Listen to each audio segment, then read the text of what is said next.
ಇಂದು ಬಸವ ಜಯಂತಿ, ಅಕ್ಷಯ ತೃತೀಯ ಅಲ್ಲ. ಅಕ್ಷಯ ತೃತೀಯ ಅನ್ನುವಂಥದ್ದನ್ನ ಯಾರ ಬಂಡವಾಳಶಾಹಿಗಳು ವ್ಯಾಪಾರಕ್ಕಾಗಿ, ಪೂಜೆಯ ನೆಪಕ್ಕಾಗಿ, ತಮ್ಮ ಹೊಟ್ಟೆ ಹೊರೆಯಲಿಕ್ಕಾಗಿ ಮಾಡ್ಕೊಂಡಂತಹ ಈ ಅಕ್ಷಯ ತೃತೀಯ. ದಯವಿಟ್ಟು ಇದನ್ನ ನಂಬೇಡಿ. ಬಡಬಗ್ರು ಇರೋ ಆಸ್ತಿಯನ್ನ ಮಾಡ್ಕೊಂಡು ಸಾಲದ ಸುಳಿಗೆ ಸಿಲುಕೋದು ಬೇಡ. ದಯವಿಟ್ಟು ಅಕ್ಷಯ ತೃತೀಯನ್ನ ಬದಿಗೊತ್ತಿ ವಿಚಾರವನ್ನು ತುಂಬಿದಂತಹ ನಮ್ಮ ಬಸವಣ್ಣನವರ ಆರಾಧಿಸುವ ಹಾಗೂ ಅವರ ಹುಟ್ಟುಹಬ್ಬವನ್ನು ಆಚರಣೆ ಮಾಡುವ ಮೂಲಕ ಸುಖ ಸಮೃದ್ಧಿಯನ್ನ ಕಾಣೋಣ. ಬಸವ ಜಯಂತಿಯನ್ನ ಆಚರಿಸಬೇಕಾದಂತಹ ನಾವುಗಳು ಅಕ್ಷಯ ತೃತೀಯ ಅನ್ನೋ ಹೆಸರಿನಲ್ಲಿ ಆಚರಿಸ್ತಾ ಇದ್ದೀವಿ. ಅಕ್ಷಯ ತೃತೀಯದಲ್ಲಿ ಎಲ್ಲವೂ ಡಬಲ್ ಆಗುತ್ತೆ ಅಂದ್ರೆ ಕೆಲವು ಪದಗಳನ್ನ ಬಳಸೋದು ನಮಗೂ ಒಂಥರ ಅಸಭ್ಯ ಅನ್ಸುತ್ತೆ. ಭಾರವಾದ ಬಂಗಾರ, ಚಿನ್ನದ ರೇಟು ಗಗನಕ್ಕೇರಿದೆ ಅಂತಾರೆ. ಕಳೆದ 25 ವರ್ಷಗಳನ್ನ ಲೆಕ್ಕಕ್ಕೆ ತೆಗೆದುಕೊಂಡ್ರೆ ಹತ್ತ 10,000 ರೂಪಾಯಿ 1 ಗ್ರಾಮ್ ಚಿನ್ನಕ್ಕೆ ಹೆಚ್ಚಾಗಿದೆ. ಇಷ್ಟೊಂದು ದೊಡ್ಡ ಮಟ್ಟದ ಏರಿಕೆ ಯಾವ ಪದಾರ್ಥಕ್ಕೂ ಕಂಡು ಬಂದಿಲ್ಲ.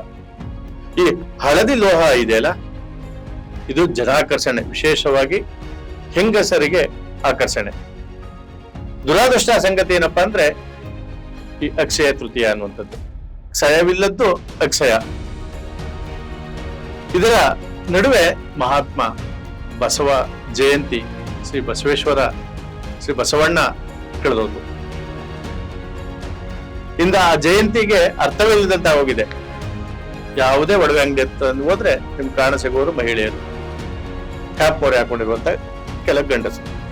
ಈ ಭಾರವಾದ ಬಂಗಾರ ನಾವು ಲೆಕ್ಕವನ್ನು ತೆಗೆದುಕೊಂಡಾಗ 2000 ಇಸ್ವಿಯಿಂದ 2025 ಇಸ್ವಿವರೆಗೆ 24 ಕ್ಯಾರೆಟ್ ಚಿನ್ನ, ಶುದ್ಧ ಚಿನ್ನ ಅಂತ ಏನ್ ಹೇಳ್ತೀವಿ, ಈ ಹಳದಿ ಲೋಹ 10,000 ಅಂದ್ರೆ 9,777 ರೂಪಾಯಿ ಹೆಚ್ಚಾಗಿದೆ.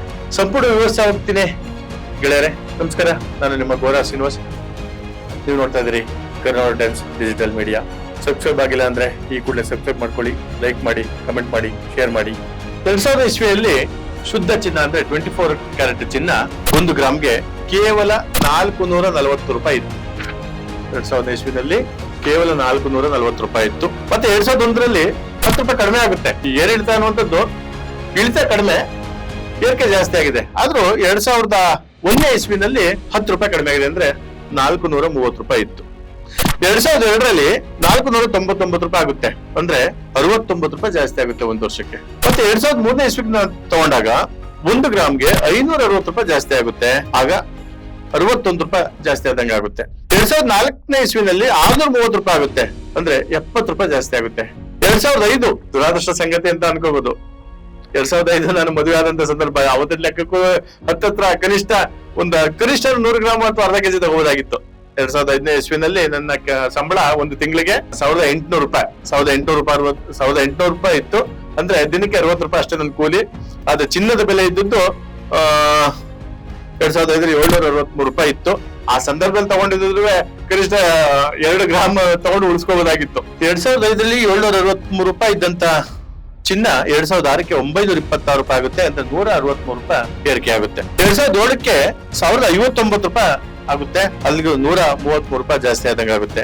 2008ರಲ್ಲಿ 1,363 ರೂಪಾಯಿ, ಅಂದ್ರೆ 303 ರೂಪಾಯಿ ಏರಿಕೆ ಆಗ್ಬಿಡುತ್ತೆ. 2007ರಿಂದ 2008ಕ್ಕೆ ಹೈಯೆಸ್ಟ್ ಅನ್ಬೋದು. ಆ ಸಂದರ್ಭಕ್ಕೆ ಏಕಾಏಕಿ 303 ರೂಪಾಯಿ ಹೆಚ್ಚಾಗುತ್ತೆ. ಅಲ್ಲಿಂದ ಏರಿಕೆ ಅತಿ ಹೆಚ್ಚಾಗಿ ಏರಿಕೆ ಕಾಣ್ತಾ ಹೋಗುತ್ತೆ. 2007ರಿಂದ ಕಳ್ಕೊಂಡ್ಮೇಲೆ 2008ರಿಂದ ಸತತವಾಗಿ ಏರಿಕೆಯನ್ನ ಕಾಣುತ್ತೆ. ಹಾಗೆ 2009ಕ್ಕೆ ಬಂದ್ರೆ 1,668 ರೂಪಾಯಿ ಆಗುತ್ತೆ, ಅಂದ್ರೆ 305 ರೂಪಾಯಿ ಏರಿಕೆ ಆಗುತ್ತೆ.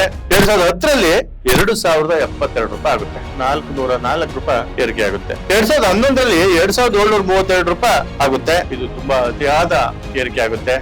ಒಂದೇ 1 ಗ್ರಾಮ್ಗೆ 2010ರಿಂದ 2011ರಲ್ಲಿ 660 ರೂಪಾಯಿ ಜಂಪ್ ಆಗುತ್ತೆ. 2012ಕ್ಕೆ 3,085 ರೂಪಾಯಿ ಆಗುತ್ತೆ, 353 ರೂಪಾಯಿ ಏರಿಕೆ ಆಗುತ್ತೆ. 2013ರಲ್ಲಿ 2,842 ರೂಪಾಯಿ ಆಗ್ಬಿಡುತ್ತೆ, ಅಂದ್ರೆ ಇಳಿಕೆ ಆಗುತ್ತೆ. ಎಷ್ಟು ಇಳಿಕೆ ಆಗುತ್ತೆ? 243 ರೂಪಾಯಿ ಇಳಿಕೆ ಆಗುತ್ತೆ. ನಾನು ಹೇಳ್ತಾ ಇರುವಂತದ್ದು ಶುದ್ಧ ಚಿನ್ನ 24 ಕ್ಯಾರೆಟ್. ಇನ್ನೊಂದ್ಸರಿ ನೆನ್ಪಿಟ್ಕೊಳ್ಳಿ, ಶುದ್ಧ 24 ಕ್ಯಾರೆಟ್ ಶುದ್ಧ ಚಿನ್ನಕ್ಕೆ ನಾನು ಹೇಳ್ತಾ ಇರುವಂತ ಬೆಲೆ. ಅದಾದ ನಂತರ ಇನ್ನು ಮತ್ತೆ ಕಡಿಮೆ ಆಗುತ್ತೆ. 2014ಕ್ಕೆ 2,670 ರೂಪಾಯಿ ಆಗುತ್ತೆ, 171 ರೂಪಾಯಿ ಕಡಿಮೆ ಆಗುತ್ತೆ. ಮತ್ತೆ 2015ಕ್ಕೆ ಮತ್ತೆ ಕಡಿಮೆ ಆಗುತ್ತೆ, 2,493 ರೂಪಾಯಿ ಆಗುತ್ತೆ, 177 ರೂಪಾಯಿ ಕಡಿಮೆ ಆದಂಗೆ ಆಗುತ್ತೆ. ಮತ್ತೆ ಇನ್ನು ಒಂದು ಬಾರಿ ಮಾತ್ರ ಇಳಿಕೆ ಆಗುತ್ತೆ, ಅದ್ಬಿಟ್ರೆ ಇನ್ನು ಖಂಡಿತವಾಗ್ಲೂ ಸಂಪೂರ್ಣವಾಗಿ ಏರಿಕೆ ಆಗ್ತಾನೆ ಹೋಗುತ್ತೆ. 2016ರಲ್ಲಿ 2,744 ರೂಪಾಯಿ ಆಗುತ್ತೆ, ಅಂದ್ರೆ 251 ರೂಪಾಯಿ ಏರಿಕೆ ಆಗುತ್ತೆ. 2017ರಲ್ಲಿ 2,915 ರೂಪಾಯಿ ಆಗುತ್ತೆ, ರೂಪಾಯಿ ಏರಿಕೆ ಆಗಿರುತ್ತೆ. 2018ರಲ್ಲಿ 3139 ರೂಪಾಯಿ ಆಗುತ್ತೆ. ಇಲ್ಲೂ ಸಹ 223 ರೂಪಾಯಿ ಏರಿಕೆ ಆದಂಗೆ ಆಗುತ್ತೆ. 2019ರಲ್ಲಿ 3910 ರೂಪಾಯಿ ಆಗುತ್ತೆ. ಇಲ್ಲಿ ಅತಿ ಹೆಚ್ಚು ಏರಿಕೆ ಆಗುತ್ತೆ, 771 ರೂಪಾಯಿ ಏರಿಕೆ ಆಗುತ್ತೆ. 2020ಕ್ಕೆ 5015 ರೂಪಾಯಿ. 2019ರಲ್ಲಿ 3910 ರೂಪಾಯಿ ಇದ್ದಂತಹ ಶುದ್ಧ ಚಿನ್ನ 2020ಕ್ಕೆ 5015 ರೂಪಾಯಿ ಆಗುತ್ತೆ. ಅಂದ್ರೆ 1104 ರೂಪಾಯಿ ಕೇವಲ 1 ಗ್ರಾಮ್ ಚಿನ್ನಕ್ಕೆ ಒಂದೇ ವರ್ಷದಲ್ಲಿ ಏರಿಕೆ ಆಗುತ್ತೆ. ಇನ್ನು 2021ಕ್ಕೆ ಸ್ವಲ್ಪ ಅಂದ್ರೆ 205 ರೂಪಾಯಿ ಕಡಿಮೆ ಆಗಿ 4809 ರೂಪಾಯಿ ಇಳಿಕೆ ಆಗುತ್ತೆ. ಸೊ ಅಲ್ಲಿಂದ ಈಚೆಗೆ ಒಂದೇ ಬಾರಿ 2021ರಲ್ಲಿ ಮಾತ್ರ 205 ರೂಪಾಯಿ ಕಡಿಮೆ ಆಗುತ್ತೆ. 2022ಕ್ಕೆ 5501 ರೂಪಾಯಿ ಆಗುತ್ತೆ. ಅಂದ್ರೆ 205 ರೂಪಾಯಿ ಕಡಿಮೆ ಮಾಡಿದಂತವ್ರು 691 ರೂಪಾಯಿನ ಜಾಸ್ತಿ ಮಾಡ್ತಾರೆ. 2022ರಲ್ಲಿ 5501 ರೂಪಾಯಿ ಇದ್ದಂತ ಚಿನ್ನ 2023ರಲ್ಲಿ 6320 ರೂಪಾಯಿ ಅಂದ್ರೆ 818 ರೂಪಾಯಿ ಏರಿಕೆ ಆಗುತ್ತೆ. 2024ರಲ್ಲಿ ಅಂದ್ರೆ ಕಳೆದ ವರ್ಷ 7824 ರೂಪಾಯಿ ಆಗುತ್ತೆ. 2023ರಲ್ಲಿ 6320 ಇದ್ದಂಥದ್ದು 2024ರಲ್ಲಿ 7824 ರೂಪಾಯಿ ಆಗುತ್ತೆ. ಅಂದ್ರೆ 1504 ರೂಪಾಯಿ ಏರಿಕೆ ಆಗುತ್ತೆ. ಇನ್ನು 2025 ಈ ವರ್ಷ ಸತತ ಈಗಾಗಲೇ 3 ಬಾರಿ ಏರಿಕೆ ಕಂಡಿದೆ. 2025 ಫೆಬ್ರವರಿ 1ನೇ ತಾರೀಕು 8530 ರೂಪಾಯಿ ಆಗುತ್ತೆ. ಅಂದ್ರೆ ಏಕಾಗಿ 705 ರೂಪಾಯಿ ಏರಿಕೆ ಆದಂಗಾಗುತ್ತೆ. 2025 ಮಾರ್ಚ್ 1ನೇ ತಾರೀಕು ಮತ್ತೆ 225 ರೂಪಾಯಿ ಏರಿಕೆ ಆಗುತ್ತೆ. ಒಟ್ಟು 8755 ರೂಪಾಯಿ ಆಗುತ್ತೆ.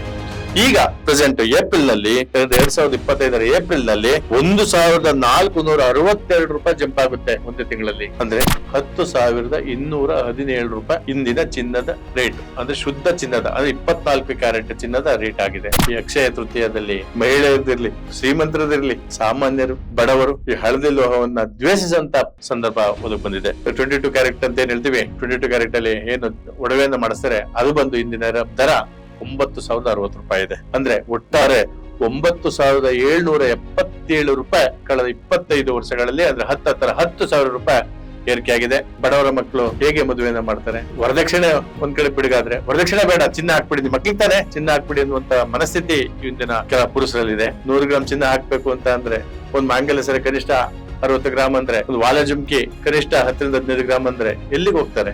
ಎಲ್ಲಿಂದ ತರ್ತಾರೆ? ಜೀವನ ಸಾಗಿಸೋದೇ ಕಷ್ಟ. ಇದಕ್ಕೆಲ್ಲ ಕಡಿವಾಣ ಹಾಕ್ಬೇಕಾದಂತದ್ದು ಇಂತಹ ಮೂರ್ಖರ ದಿನವಾದ ಅಕ್ಷಯ ತೃತೀಯ. ಬಸವ ಜಯಂತಿಯನ್ನ ಆಚರಿಸಬೇಕಾದಂತಹ ನಾವುಗಳು ಅಕ್ಷಯ ತೃತೀಯ ಅನ್ನೋ ಹೆಸರಿನಲ್ಲಿ ಆಚರಿಸ್ತಾ ಇದೀವಿ. ಅಕ್ಷಯ ತೃತೀಯದಲ್ಲಿ ಎಲ್ಲವೂ ಡಬಲ್ ಆಗುತ್ತೆ ಅಂದ್ರೆ ಕೆಲವು ಪದಗಳನ್ನ ಬಳಸೋದು ನಮ್ಗೂ ಒಂಥರ ಅಸಭ್ಯ ಅನ್ಸುತ್ತೆ. ಅಕ್ಷಯ ತೃತೀಯದಲ್ಲಿ ಚಿನ್ನ ಒಂದೇ ಡಬಲ್ ಆಗುತ್ತಾ ಅಥವಾ ಜೀವನವೂ ಡಬಲ್ ಆಗುತ್ತಾ? ಎಲ್ಲವೂ ಜಾಸ್ತಿ ಆಗೋದಾದ್ರೆ, ಎಲ್ಲವೂ ದುಪ್ಪಟ್ಟಾಗೋದಾಗಿದ್ರೆ ಸಮಾಜ ಏನೆಲ್ಲ ಆಗ್ಬೇಕಾಗಿತ್ತು? ವೀಕ್ಷಕರೇ, ಇಂದು ಬಸವ ಜಯಂತಿ, ಅಕ್ಷಯ ತೃತೀಯ ಅಲ್ಲ. ಅಕ್ಷಯ ತೃತೀಯ ಅನ್ನುವಂಥದ್ದನ್ನ ಯಾರ ಬಂಡವಾಳಶಾಹಿಗಳು ವ್ಯಾಪಾರಕ್ಕಾಗಿ, ಪೂಜೆಯ ನೆಪಕ್ಕಾಗಿ, ತಮ್ಮ ಹೊಟ್ಟೆ ಹೊರೆಯಲಿಕ್ಕಾಗಿ ಮಾಡ್ಕೊಂಡಂತಹ ಈ ಅಕ್ಷಯ ತೃತೀಯ. ದಯವಿಟ್ಟು ಇದನ್ನ ನಂಬೇಡಿ. ಬಡಬಗ್ರು ಇರೋ ಆಸ್ತಿಯನ್ನ ಮಾಡ್ಕೊಂಡು ಸಾಲದ ಸುಳಿಗೆ ಸಿಲುಕೋದು ಬೇಡ. ದಯವಿಟ್ಟು ಅಕ್ಷಯ ತೃತೀಯನ್ನ ಬದಿಗೊತ್ತಿ ವಿಚಾರವನ್ನು ತುಂಬಿದಂತಹ ನಮ್ಮ ಬಸವಣ್ಣನವರ ವಚನಗಳನ್ನ ಆರಾಧಿಸುವ ಹಾಗೂ ಅವರ ಹುಟ್ಟುಹಬ್ಬವನ್ನು ಆಚರಣೆ ಮಾಡುವ ಮೂಲಕ ಸುಖ ಸಮೃದ್ಧಿಯನ್ನ ಕಾಣೋಣ. ಮತ್ತೊಮ್ಮೆ ಮತ್ತೊಂದು ವಿಚಾರವಾಗಿ ತಮ್ಮ ಮುಂದೆ. ನಮಸ್ಕಾರ.